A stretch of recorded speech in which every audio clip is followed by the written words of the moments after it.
this afternoon, and I am thinking about our collective or selective amnesia. And hello again. Thank you all for joining in. For those who may be watching now or later, please do comment and let me know you're here. So collective and selective amnesia. In the last 48 to 72 hours, we have experienced a boiling over of several smaller moments that have led to where we are now. And I want to be clear about that because there seems to be this incessant need and desire to revise history, even as it's being made. And this revisionist history is something that we have to fight against. And I believe that it is just as much a spiritual fight for us and for the things that we espouse and the things we say we believe and our values and our morals and our convictions. It is just as much a spiritual fight as it is an intellectual and ideological one. It's bigger, I would think, and I would venture to say it's bigger than our own individual ideologies. But there is a collective amnesia that happens when, particularly in the American and Western context, violent acts of racism and white supremacy are committed. Domestic terrorism is what I'm talking about. What happened this week was not new, particularly for Black people and other people of color. And we have to rest with that tension, right? We have to rest with the tension that, again, this was a moment, only one moment of many moments in the making that has led us to this point, and that will project where we go from here. But it's important not to get the story and the narrative twisted. And that is often what we see happening. And it is done by people with poor, bad intentions and also people with well-meaning intentions. We cannot forget. We cannot forget what has taken place this week. But not only can we not forget,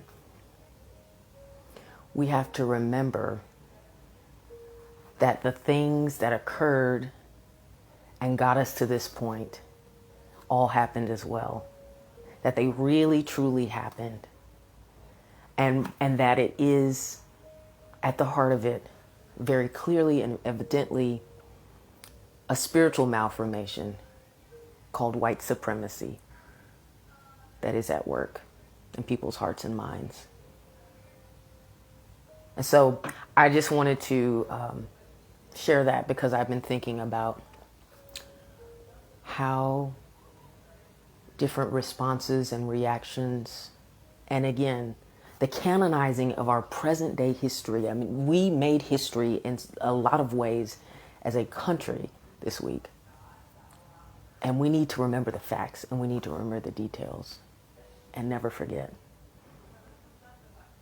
So in light of combating our collective and selective amnesia, I want to bring us to a moment of grounding.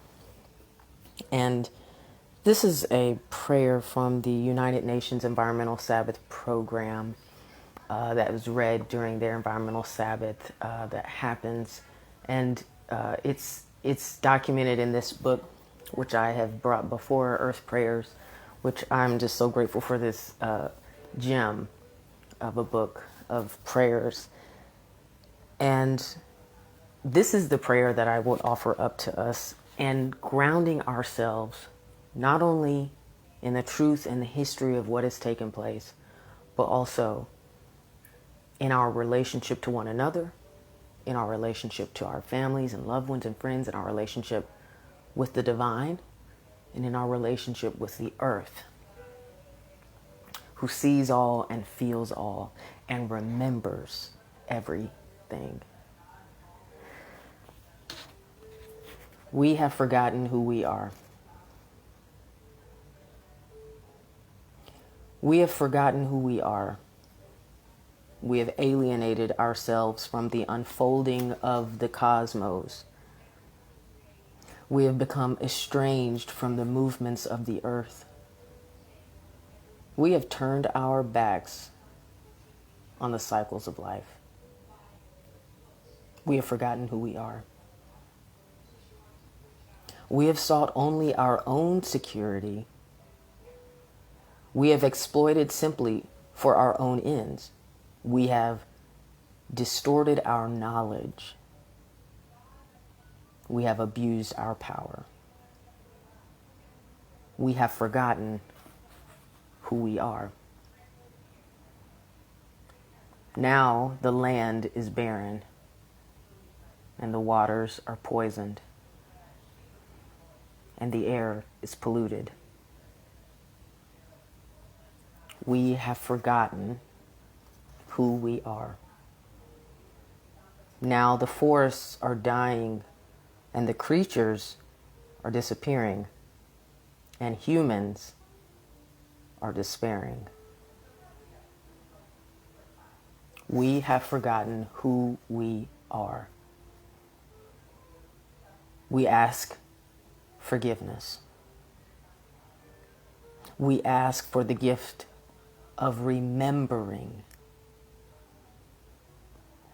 We ask for the strength to change.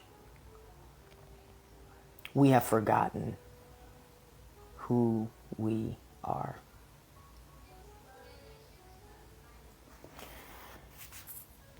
Take care, everyone. I hope that you have a safe and fairly uneventful, to be honest, weekend. And I look forward to worshiping with you in community on Sunday. Bye-bye.